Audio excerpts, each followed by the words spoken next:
మన తెలుగులో బాలల చిత్రాలు ఎక్కువగా రావడం లేదు అని ఒక అపప్రద ఉంది. మిథునం ఒక బాలల చిత్రం, బాలుల చిత్రం. మన తెలుగులో మంచి పౌరాణిక చిత్రాలు ఈ మధ్య ఎక్కువగా రావట్లేదు అనే ఒకటి అపప్రద ఉంది. ఇది ఒక మైథలాజికల్ చిత్రం, ఇది ఒక పురాణం. మిథునం ఒక పురాణం. తెలుగులో మంచి టీనేజ్ లవ్ స్టోరీస్ అప్పుడప్పుడు వస్తున్నాయంటే అనే ఒక యంగ్స్టర్స్ లో ఒక చిన్న డైలమా ఉంది. ఈ మిథునం ఒక టీనేజ్ లవ్ స్టోరీ చిత్రం. సామాజిక స్పృహ ఉన్న చిత్రాలు అసలు అటు మలయాళంలోనూ అటు కన్నడంలోనూ ఇంకేదో బెంగాలీలోనూ వస్తాయి అనే ఒక అపప్రద ఉంది మనకి. ఇది అచ్చమైన సామాజిక స్పృహ ఉన్న చిత్రం. ఇది రెవల్యూషనరీ సినిమాలు అనుకోవాలంటే ఇదే రెవల్యూషనరీ చిత్రం. మీకు అన్ని మొత్తం ఆల్ మసాలాలు, ఇదొక మ్యూజికల్ జేసుదాసు, బాలసుబ్రహ్మణ్యం వీళ్ళందరూ పాడిన ఒక అద్భుతమైన సంగీత చిత్రం. ఈ చిత్రాన్ని శంకరాభరణం వచ్చినప్పుడు ప్రమోట్ చేయడానికి ఆత్రేయ గారు, మా గురువు గారు, ఒక మాట చెప్పారు. ఈ చిత్రాన్ని ఆదరిస్తే ఆంధ్రులు, లేకపోతే అంధులు అని అన్నాడు ఆయన. ఇప్పుడు ఆంధ్రులు అంధులు కాదు అని నిరూపించుకోవాల్సిన తరుణం ఆసన్నమైంది. Thank you. మిథునం చూసి ఫస్ట్ సినిమా అయిపోగానే నా మనసులో వచ్చిన ఫీలింగ్ అద్భుత. అసలు లాంగ్వేజ్ దగ్గర నుంచి కానీ ఆ ప్రజెంటేషన్ అయితే కానీ సినిమా నాకు చాలా చాలా మనసుకి ఎక్కేసింది. ఆ సినిమా అంటే ఒక అచ్చ తెలుగు సినిమా చూసిన ఫీలింగ్ వచ్చింది నాకు చాలా కాలం తర్వాత. మనం గత 3 ఏళ్ళుగా మనకు ఏది నేషనల్ అవార్డ్స్ రావటం లేదు అని ఒక చిన్న ఫీలింగ్లో ఉన్నాం మన స్టేట్కు. ఈ సినిమా చూసిన తర్వాత డెఫినెట్గా ఈసారి నేషనల్ అవార్డ్స్లో మనకు మంచి ఛాన్సెస్ ఉన్నాయి. డెఫినెట్గా చాలా చాలా అవార్డ్స్ ఈ సినిమాకు వస్తాయని నేను అనుకుంటున్నాను. అలాగే ఇంటర్నేషనల్ ఫిల్మ్ ఫెస్టివల్స్లో కూడా ఈ సినిమా పెద్ద ఎత్తున దీనికి పీఠం వేస్తారని నేను అనుకుంటున్నాను.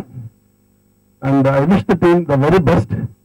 అండ్ ఐ థ్యాంక్ బర్నీ గారు, ఒక వండర్ఫుల్ ఫిల్మ్ మా అందరికీ చూపించినందుకు. Thank you. మిత్రం చాలా రోజులైంది నేను చూసి, కానీ ఒక అందరూ అనుకుంటున్నట్టే అన్ని రివ్యూస్ ప్రేక్షకులు చెప్తున్నట్టే నాకు చాలా చాలా బాగా నచ్చిన సినిమా. ఎస్పెషల్లీ అంటే ఇప్పుడున్న మన సమాజంలో పేరెంట్స్, తల్లిదండ్రులు పిల్లలు ఎలా పెంచాలి, ఎలా పెంచి ఎలా అంటే తమ కాళ్ళ మీద తాము నిలబడుతూ ఏం ఎక్స్పెక్ట్ చేయకూడదు పిల్లల నుంచి. పిల్లలు కూడా తల్లిదండ్రుల నుంచి అంటే ప్రేమ ఆప్యాయతలు ఉండొచ్చు, కానీ వాళ్ళ కాళ్ళ మీద వాళ్ళు నిలబడి ఎంత అందంగా ఒక జీవితం వాళ్ళకంటూ ఉంటుంది. చిన్న చిన్న విషయాలు, నేను నమ్మ చిన్న చిన్న విషయాలు ఎన్నో ఆయన చూపించిన పనులు అసలు నాకు ఇవి కూడా మనం చేయొచ్చా అన్నట్టు చూపించారు. చాలా దానికి హ్యాట్స్ ఆఫ్ బర్నీ గారు. ఎన్నో చిన్న చిన్న విషయాలు, ఒక ఆనందాలు, అలాంటి ఆప్యాయతలు చూపించారు. సినిమా బయటకు వచ్చిన తర్వాత అది ఉండిపోయింది యాక్చువల్ మనసులో. చాలా రోజులు దాని గురించి ఆలోచించి చేసేటట్టు ఉంది. అలానే నటి బాలసుబ్రహ్మణ్యం గారు, లక్ష్మి, ఐ థింక్ నాకైతే నిజంగా ప్రేమలో ఉన్నారా, బాధపడతారా అట్లా అనిపించింది అనమాట. అంత న్యాచురల్గా చూపించారు ఆయన. వాళ్ళు చేయించుకున్నాను భావన గారికి కంగ్రాచులేషన్స్ అయ్యాను. అండ్ బ్యాక్గ్రౌండ్ స్కోర్ కూడా నాకు బాగా నచ్చింది. అన్ని ఆల్ ఇండియా రేడియో అంటే ఇప్పుడు మర్చిపోతున్నాం. పుష్పవిలాపం దగ్గర నుంచి ప్రతిదీ సంస్కృత పాఠం, పొద్దున్న వేస్తే వందే మాత్రం అన్ని ప్రతిదీ మన చుట్టూ ఉన్నాయే మనం మర్చిపోతున్నాయి చూపించారు ఆయన. సో అండ్ ఇద్దరితో ఇంత కథ ఎక్కడ బోర్ కొట్టకుండా, ఒక్కింత కూడా బోర్ కొట్టకుండా నడిపించారు. సో ఐ థింక్ అందరూ అంటే చూడని వాళ్ళు ఇంకా ఇమ్మీడియట్గా చూడాల్సిన సినిమా. అందరూ యంగ్స్టర్స్, పెద్దలు అందరూ ఎంజాయ్ చేసిన సినిమా. అండ్ ఆల్సో యుఎస్లో ఎస్పెషల్లీ అబ్రాడ్లో ఐ థింక్ ఇట్స్ క్లియర్, నాకు తెలిసి క్లియర్ విన్నర్. ఎందుకంటే అందరూ పిల్లలు అక్కడ ఉన్న తల్లిదండ్రులు ఇక్కడ ఉన్న వాళ్ళందరికీ చాలా బాగా కనెక్ట్ అయ్యే సినిమా. ఐ థింక్ యుఎస్లో బర్నీ గారు చెప్తున్నాడు ఆల్రెడీ పెద్ద హిట్ అనుకుంటుంది. ఐ థింక్ ఇంకా పుంజుకుంటుంది. So congratulations. అండ్ దెన్ బర్నీ గారు హ్యాట్స్ ఆఫ్. దీపావళి పండుగ చేసుకుంటాం, ఉగాది పండుగ చేసుకుంటాం. మనం దీపావళి పండుగ రోజుని బాంబులు గీంబులు పేల్చి ఆ స్మోక్లో గీపులో అన్నింటిలోనూ ఆనందంతో ఎగురుతాం. అలాగే ఉగాది పచ్చడి కూడా ఉగాది రోజున ఉంటాం. కానీ దీపావళి వెళ్ళిన తర్వాత అనారోగ్యం వస్తుంది, ఉగాది తర్వాత ఆనందం ఆరోగ్యం కూడా బాగుంటుందంటే అలా ఉంది మిథునం సినిమా, ఉగాది సినిమా లాగా నాకు ఎందుకో నిజంగా చెప్పాలంటే. ఎందుకంటే ఈ రోజుల్లో కమర్షియల్ సినిమాలు అలాగే అయిపోయినాయి టోటల్గా. మనమండి ఓ తృప్తి ఉండట్లేదు, సినిమా చూస్తున్నా ఓ 2 hours టైం పాస్. బట్ ఈ సినిమా మిథునం సినిమా అత్యద్భుతం. ఇందాక నీలకంఠ గారు చెప్పినట్టుగా అద్భుత, దాంట్లో అన్ని ఆల్ సైడ్స్ టోటల్గా. మా ఇంటి పక్కనే ఒక భార్యాభర్తలు ఉన్నారండి, వాళ్ళు పిల్లలంతా యుఎస్ఏలే ఉన్నారు, వీళ్ళిద్దరే ఉంటారు ఇక్కడ ఎప్పుడూను. వాళ్ళిద్దరు కొంతసేపు కొట్టుకుంటారు, కొంతసేపు హాయిగా ఉంటారు, కొంతసేపు చక్కగా ఉంటారు. పొద్దున్న లేచి మళ్ళీ పొద్దున్నే సాయంత్రం లేచి ఇద్దరు టెంపుల్కి వెళ్తారు, అలా వాక్ చేసుకుంటారు, కృష్ణగాథ పార్క్ మళ్ళీ వస్తూ ఉంటారండి. అదే అనిపించింది అక్కడ మిథునం చూడగానే నిజంగా కూడా. అంటే పిల్లలందరూ కూడా ఫారెన్ వస్తూ వెళ్ళిపోయి తల్లిదండ్రులను వదిలేసినా కూడా వాళ్ళు వర్రీ పడకుండా వాళ్ళు ఎంత హ్యాపీగా ఉన్నారు, ఎంత చక్కగా ఉన్నారు అనేది కాన్సెప్ట్ అత్యద్భుతం అండి. లవ్ ఈయన అన్నారు నాకు టీనేజ్ లవ్ స్టోరీ అని భార్గవ్ గారు, ఇది ఓల్డేజ్ లవ్ స్టోరీ అని డెఫినెట్గా కూడా చెప్పాలంటే నిజంగా కూడా. అంటే ఆ వయసులో వాళ్ళు అంత ఆనందంగా భార్యాభర్తలు ఇద్దరు కూడా ఉన్నారు అనే దానికి మిథునం నిజం అండి. అలాగే ఇలాంటి సినిమాలు ఇప్పుడు భరణి గారి గురించి చెప్పాలంటే స్టేజ్ నుంచి కూడా ఆయన ఏదో కొత్తదనాన్ని తీసుకురావాలి అనే తపన పడే వ్యక్తి అండి భరణి గారు. దానికి సహకరించడానికి ప్రొడ్యూసర్ కావాలి ముందండి. సో ఆ ప్రొడ్యూసర్ గారికి hats off and to be frank చెప్పాలంటే ఇలాంటి సినిమా తీయడానికి గట్స్ ఉండాలి, రిలీజ్ చేయడానికి గట్స్ ఉండాలి.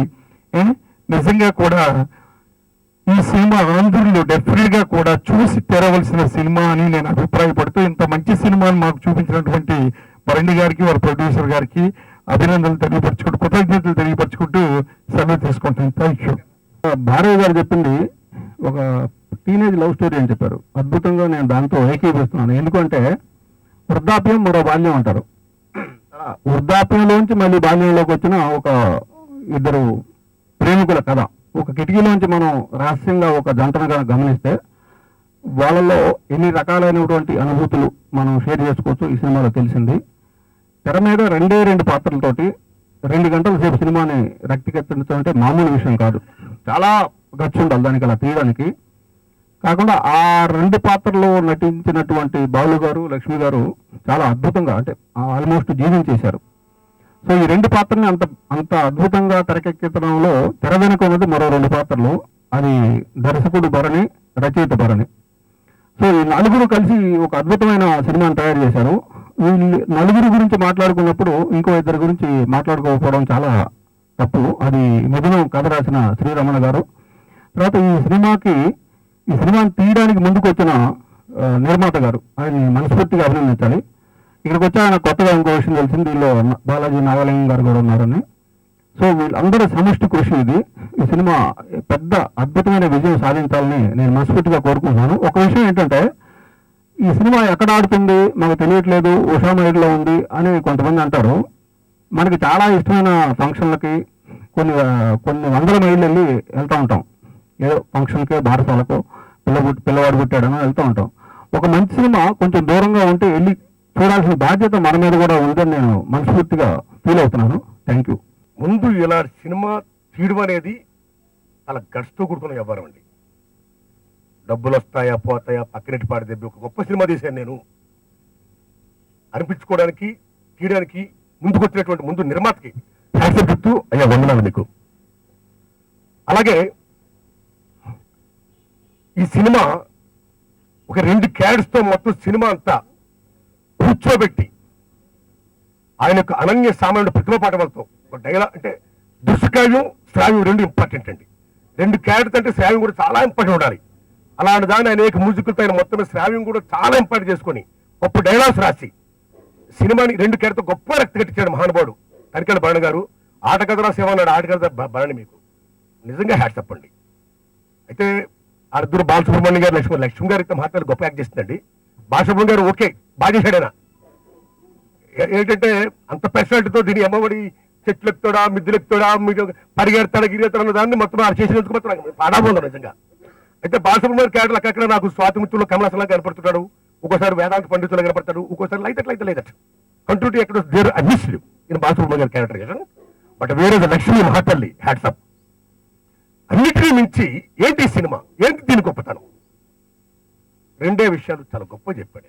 ఒకటి, మెయిన్ విషయం ఏంటంటే ఏ దాంపత్యం ఉందో, మన హిందూ సమాజం కాబట్టి మన పురాణాలు, మన ఉపనిషత్తులు, ఓ మనుధర్మం, రకరకాల ఫ్యాక్టర్స్ మనకు భావజాలను ఏర్పాటు చేసాయి. అందుకే మన పెద్దలు ఏం చేశారండి, బికాస్ యూరోపియన్ కంట్రీస్ లో లవ్ అంటే మీకు కాసేపు ముద్దాడితే నాకు ఎంత ఎమోషన్ రాదు. కాసేపు ముద్దాడు ఊరుకాడు, అప్పుడు ఎమోషన్ వస్తుంది దానికి. మరి మనకి మన భౌగోళికంగా సమశీతోష్ణ మండలం, టీనేజ్ వస్తే దుష్టాల పైగలతో కాదు మనం వేసిపోద్దండి. వాస్తవాలు బ్రదర్, ట్రూత్. కాబట్టి మన పెద్దలు చాలా గొప్పగా ఒక మగాడికి ఒక పెళ్ళం, ఒక పెళ్ళానికి ఒక మగాడు కావాలి, చలవ సాహిత్యం కాదు, ఇది ఆటవిక రాజ్యం అయిపోతుంది, కాబట్టి ఒక పరిధులు కావాలి అనేది చాలా గొప్పగా పెట్టేశారు మహానుభావుడు. అందుకే సీతారాముల, పార్వతీ పరమేశ్వర్ల, మన పూజనీయులు అవుతున్నారు, దేవతలు వేరు, అనసూయమ్మలు, పతివ్రతలు అయ్యారు సీతమ్మలు. ఓకే, అలాంటి దశలో ఈ సినిమాలో మాట్లాడితే ఈ అమ్మాయి ద్రాక్షారామం సంబంధిత బాగుంది, నీ అమ్మ నీతో గట్టు అంటుంటే అప్పటికి 2 సార్లు భరిస్తాడు, 3వసారి దీని అమ్మ ఏంద్ర నాకు ఫీల్ అయిపోతున్నాను. ఈ అమ్మ నా పెళ్ళం అసలు అందంగా ఉంది, దీని మాట్లాడితే ద్రాక్షారామ సంబంధం ఉంటుంది, ఎవరితో లింకప్ ఉందా ఏంటో ఈ అమ్మ ఫీల్ అవుతున్నాను నేను.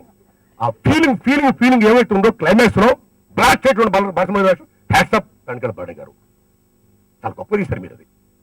అందుకని ఈ సినిమా ద్వారా చెప్పాలని ఏం చెప్పారంటే ఆ రమణ గారు కానీ వీరు కానీ మొత్తం ఏమైనా సరే ఏ సాంప్రదాయం అనుకున్నామో ఆ సాంప్రదాయాన్ని భూముల పరిస్థితి మనం ఏర్పరచుకున్నామో ఆ కస్టమ్స్ మనం కాపాడుకోవాలి, ఐథిక్స్ మనం కాపాడుకోవాలి అనే గొప్ప మెసేజ్ని మాత్రం మనం మనస్ఫూర్తిగా ఆస్వాదించాలి, ఆహ్వానించాలి. నెంబర్ 1. ఒక గొప్ప పాయింట్ ఏంటి సినిమాలో మొత్తం గురుగారు మొత్తం బ్రాహ్మణ వాడుకు పండించాడు ఆయన గురుగారు.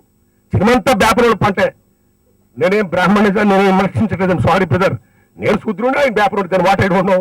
మన సమాజంలో కులాలు ఉన్నాయి, ఓకే, ఏ కులాలు ఉన్నా సరే జ్ఞానం ఒకటి సొత్తు కాదు. ఈ గారి own merit, I got my own merit, that's all. మట్టి మనుషులు మనం, భూమిపుత్రులం. అలాంటిది ఈ సినిమాలో ఎస్పీ బాలసుబ్రహ్మణ్యం క్యారెక్టర్ ద్వారా ఒక మాదితాతను చూపించాడు ఆయన, ఒక కుమ్మరి అన్నం చూపించాడు, ఒక రైతన్నం చూపించాడు, ఒక బ్రాహ్మణుని చూపించాడు ఆయన.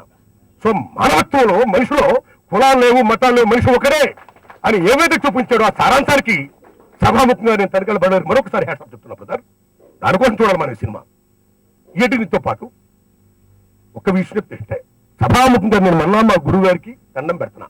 నేను ఇప్పుడే మాట్లాడిస్తాను అనుకోలేదు, కానీ బట్ ఈ సినిమా ఫస్ట్ కాపీ నేను చూశాను, ఆ డైరెక్టర్తో పాటు నేను చూసినాను.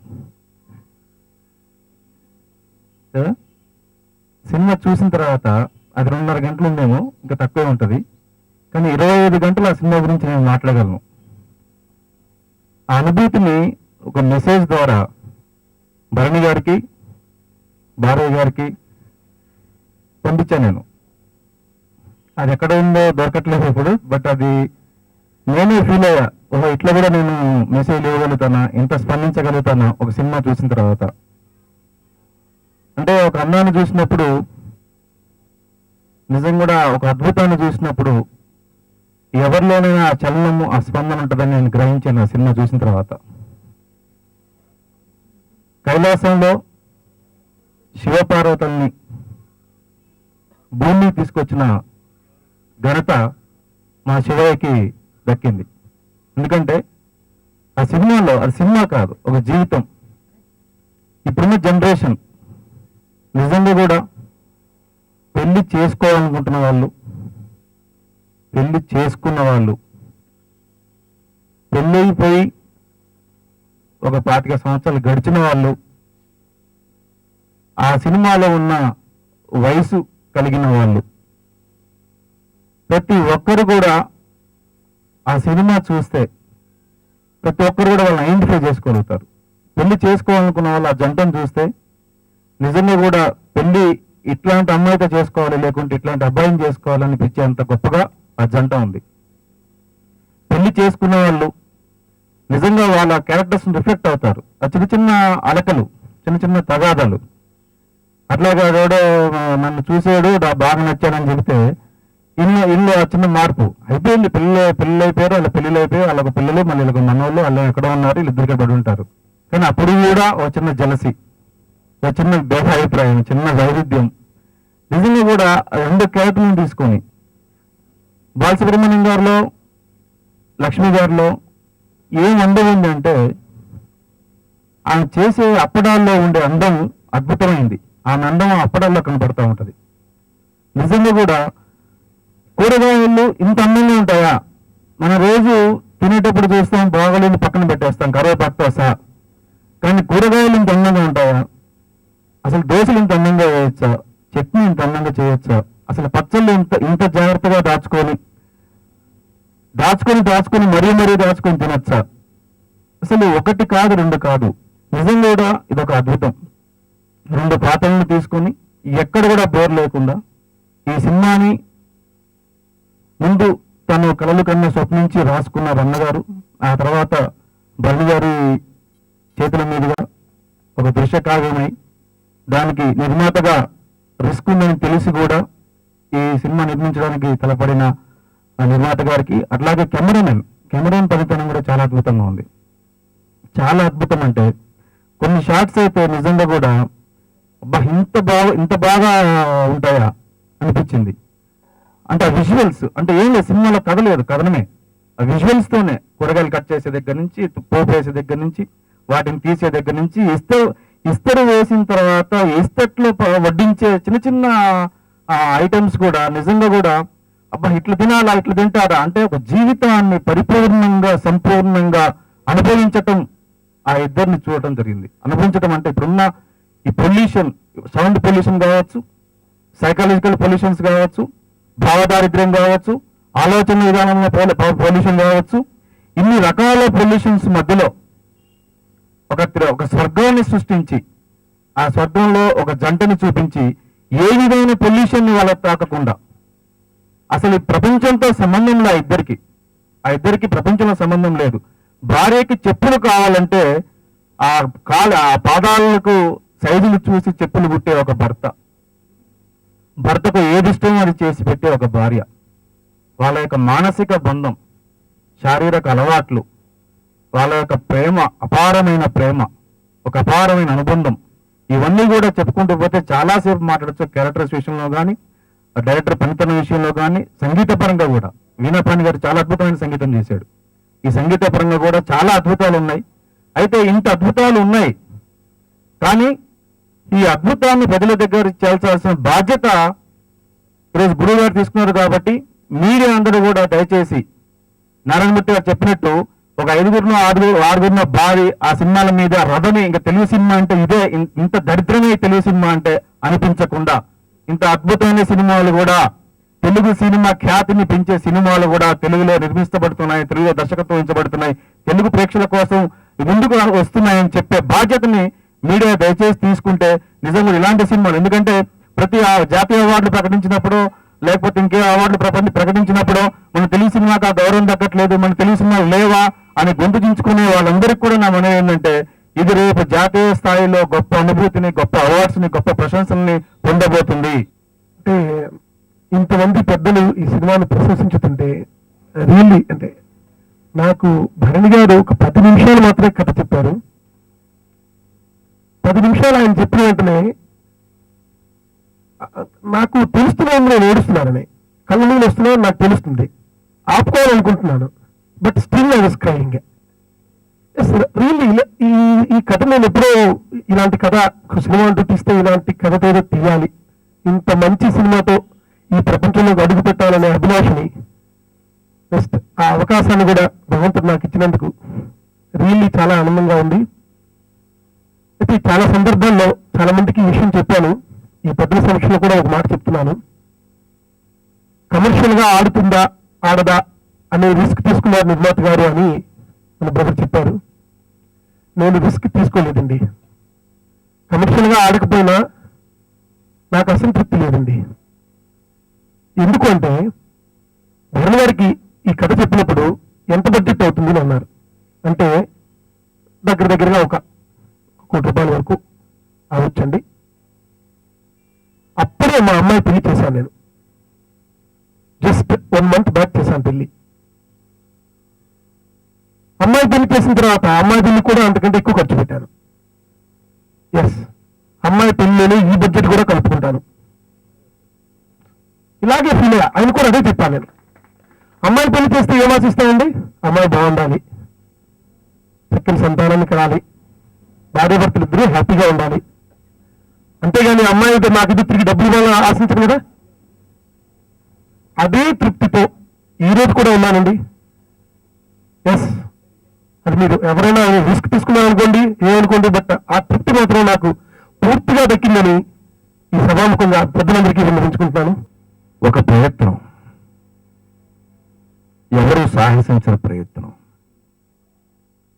ఇలాంటి ప్రయత్నాలు చేయడానికి ఇండస్ట్రీలో చాలా మంది కోట్లు కోట్లు సంపాదించి, కీర్తి ప్రతిష్టలు సంపాదించి, తెలుగు సినిమా ఘనకీర్తులన్నింటినీ భుజాల మీద వేసుకుని తెలుగు కీర్తి యొక్క ఏవైతే ఘనకీర్తులు వస్తాయో అవన్నీ మెడలో దండలుగా అలంకరించుకుని మన సినీ పరిశ్రమలో ఉన్న పెద్దలు చాలా మంది ఉన్నారు. నాకెందుకు అనిపిస్తుంది, సినిమాల్లో పుట్టాం, సినిమాల్లో పెరిగాం, ప్రభుత్వ ఆస్తులు తీసుకున్నాం, సినిమాకి సంబంధించిన స్టూడియోలు కానీ, నిర్మాణాలు కానీ, బ్లాబులు కానీ, మరొకటి కానీ ఇవన్నీ చేశాం. ఎంతో శక్తి భగవంతుడు మనకి ఇచ్చాడు సినిమా ద్వారా.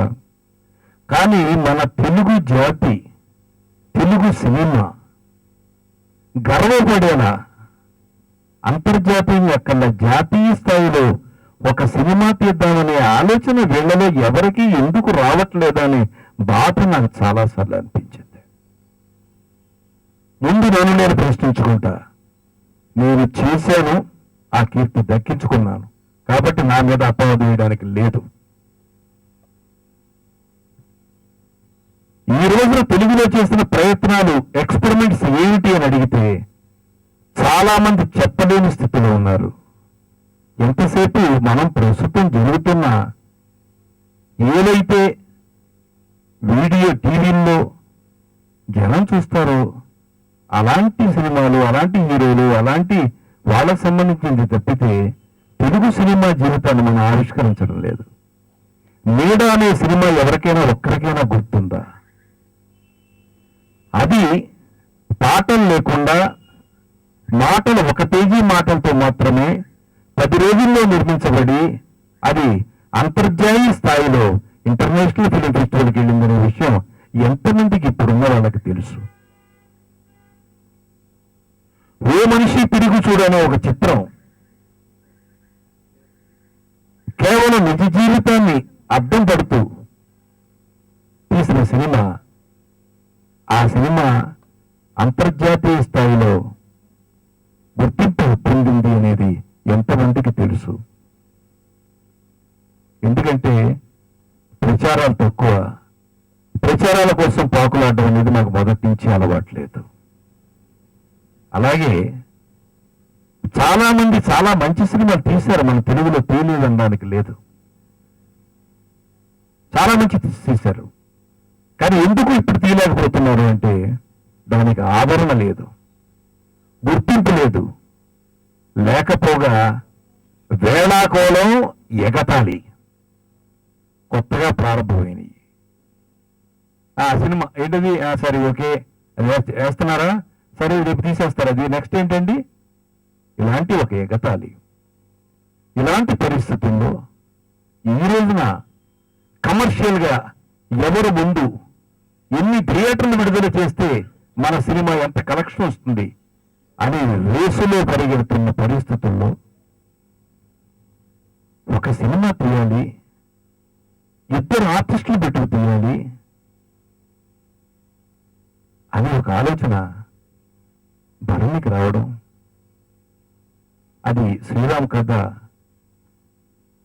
అల్లికగా పెట్టుకుని తన సొంత స్క్రీన్ ప్లే తయారు చేసుకుని ఒక కథను తయారు చేయడం, ఆ కథని నిర్మాతకి చెప్పడం, ఆయన పర్వాలేదు చెయ్యండి మీరు, ₹1,00,00,000 పర్వాలేదు అని చెప్పడం.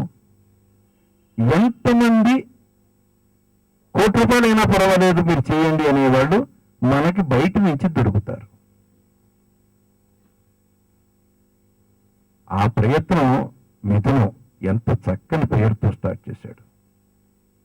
నేను చూశాను సినిమా. జీవితం కళ్ళ కట్టినట్టుంది. చాలా రోజుల తర్వాత, చాలా సంవత్సరాల తర్వాత, రోజులు కూడా కాదు, అచ్చ తెలుగు సినిమాని చూశాను. అచ్చ తెలుగు భాషని విన్నాను.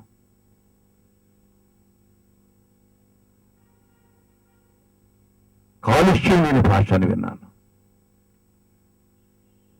ఇదే కదా మనం కోరుకుంటున్నాం. తెలుగు తెలుగు తెలుగు తెలుగు జాతి నాది, తెలుగు శ్వాస నాది, తెలుగు ఘోష నాది, తెలుగు ధ్యాస నాది అంటున్నామే. అది కేవలం స్టేజీల వరకే పరిమితం. సినిమాలు వచ్చేసరికి చాలా దారుణం అయిపోయింది. ఈ రోజున ఈ సినిమా తీసి ఈ సినిమా కోసం భరణిపడ్డ శ్రమ ఏమిటో, కష్టం ఏమిటో నాకు తెలుసు. విడుదల రోజు వరకు థియేటర్ లేదు హైదరాబాద్ సిటీలో. ఏ మల్టీప్లెక్స్లో అవి కూడా టైం ఎప్పుడు డిసైడ్ కానివి. అంటే విసిరి పడేసినవి అన్నమాట. అందరూ తినగా విసిరి పారేసిన ఎంగిలి మెతుకులు థియేటర్లు పడేస్తే అందులో మిథును రిలీజ్ అయింది. ఎంగిలి మెతుకుల్లో విడుదల కాబడిన మిథునం.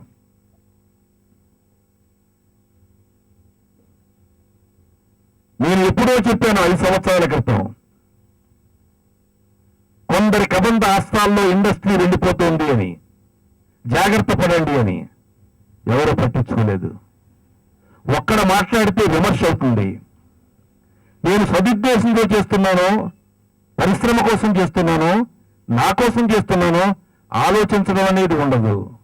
వెంటనే ఒక స్క్రోలింగ్ వేస్తారు. ఎందుకు ఆ కాంట్రవర్సీ నాకు అవసరమా? ఇండస్ట్రీ బాగుండాలి. తద్వారా కొన్ని లక్షల కుటుంబాలు బ్రతుకుతున్నాయి. ఆ కుటుంబాలు బాగుండాలి. ఇవాళ భగవంతుడు నాకు కావలసినవన్నీ ఇచ్చాడు. సంపాదించిన కీర్తి ప్రతిష్టలు నాకు చాలు. ఇవాళ మయూరులో 3వ వారంలో కాలు పెడుతుంది. It's not a small thing. మయూరిలో ఆర్టీసీ క్రాస్ రోడ్స్ లో 3వ వారంలో కాలు పెట్టడం అనేది it's not a small thing. కానీ ఈ సినిమా ఇంకా ఘన విజయాన్ని సాధించాల్సిన సినిమా ఇది. చాలా మందికి తెలుసో తెలీదో, శంకరాభరణం సినిమా విడుదలైనప్పుడు 15 మంది 20 మంది మాత్రమే థియేటర్లో ఉన్నారు. ఖమ్మంలో 2వ వారం సినిమాని తీసేశారు, శంకరాభరణాన్ని. మరి ఈ రోజు పరిస్థితి అయితే శంకరాభరణం చరిత్రలోంచి తీసేయాలి. కానీ అదే శంకరాభరణం 2వ వారం తర్వాత పికప్ అయ్యి ఏ ఖమ్మంలో 2వ వారంలో తీసేశారు, అదే ఖమ్మంలో తిరిగి వేసి 100 రోజులు ఆడారు. ఇది చరిత్ర. అలాగే సీతారామయ్య గారి మనవరాలు 8 మందితో ఓపెన్ అయింది సినిమా. 8 మంది. ఇది వాస్తవం. అమరావతి థియేటర్లో హైదరాబాద్లో. స్వర్గం నరకం సినిమా 80 మందితో ప్రారంభమైంది. జై హింద్ విజయవాడ. మరి ఈ సినిమాని 2వ రోజున ఉండవు ఈ రోజుల్లో. అయితే ఇలాంటి సినిమాలకి మౌత్ పబ్లిసిటీ కావాలి. ఇవాళ మీడియా ఉంది కాబట్టి మీడియా ద్వారా, మౌత్ పబ్లిసిటీ ద్వారా సినిమా ఇవాళ మాట్లాడుతున్నారు ఎక్కడికక్కడ మిత్రులు అని. కానీ మాట్లాడేదానికి థియేటర్లు ఎక్కడ? ఏదో అవస్థపడి పెంచుకుంటూ పెడుతున్నారు. అందుకని ఇలాంటి ఒక దానికి మంచి అవకాశం వచ్చి సక్సెస్ ని జనంలోకి కనుక చూపించగలిగితే ఎంతో మంది నిర్మాతలు వీరిలాగా ముందుకు రావడానికి అవకాశం ఉంటుంది, వాళ్ళు తీయడానికి అవకాశం ఉంటుంది. కాబట్టి ఇలాంటి సినిమాల్ని బయట పడేయడానికి ఇండస్ట్రీలో ఉన్న అందరూ నడుం కట్టుకోవాలి. ఇవాళ మిగిలిన అందరూ కూడా, ఈవెన్ ప్రతి హీరో కూడా ఆలోచించుకోవాల్సింది, ఒక సినిమా ఫ్లాప్ అయితే అతను కూడా కింద లిస్టులోకి వచ్చేస్తాడనేది తెలుసుకోవాలి. రేపు నా భవిష్యత్తు ఏంటని అనుకున్నప్పుడు మొత్తం అందరూ ఒకే రకంగా బ్రతకడానికి ఆలోచనని ఏర్పాటు చేసుకోవాలి. ఎవరో శాశ్వతం కాదు.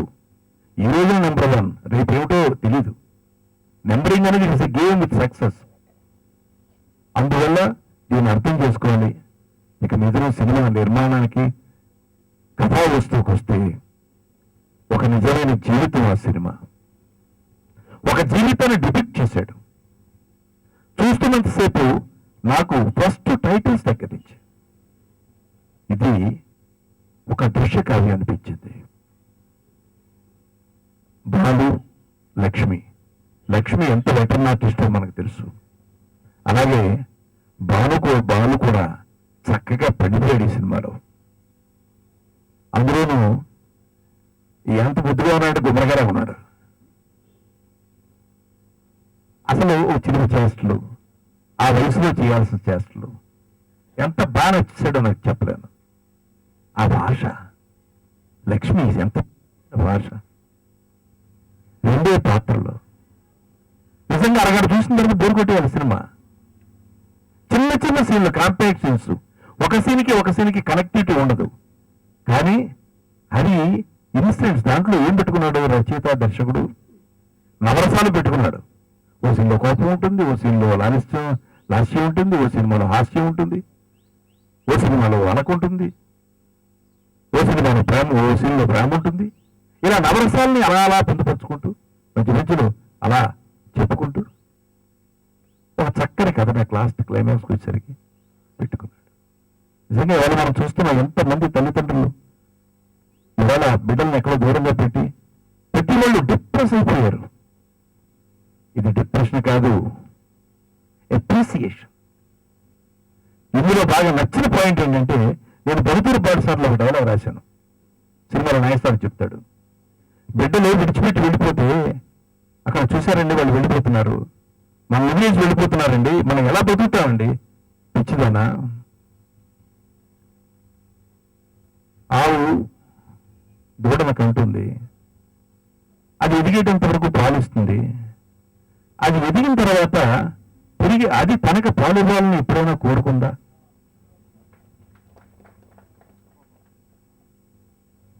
పక్షి గుడ్డులు పెడుతోంది తన గూళ్ళో, వాటికి రెక్కలు వచ్చేటంత వరకు తీసుకొచ్చి వాటికి తినిపిస్తుంది ముక్కును పెట్టుకుని వచ్చి. అది రెక్కలు వచ్చి ఎగిరిపోతుంటే చూసావా నా బిడ్డల రెక్కలు వచ్చి ఎంత హాయిగా ఆకాశంలో ఎగురుతున్నాయో అని ఆనందిస్తుంది తప్ప ఆ రెక్కల మీద మనం వెయ్యాలని అనుకుంటున్నాయా? ఇది భూతర పాఠశాలలో రాసిన డైలాగ్. ఇది అందరూ సినీలో ముఖ్యంగా దర్శకులు అందరూ మనస్ఫూర్తిగా అభినందిస్తున్న చిత్రం ఇది. భరణిని దర్శకుల తరఫున, రచయితల తరఫున అతని మరొక్కసారి మనస్ఫూర్తిగా అభినందిస్తూ, ఈ ప్రయత్నానికి కంకణం కట్టుకున్న నిర్మాత శంకరరావు గారు కదా, ఆనందరావు గారిని మనసారి అభినందిస్తూ, మరొకసారి మా శిష్యుని కూడా అభినందిస్తూ, జై హింద్.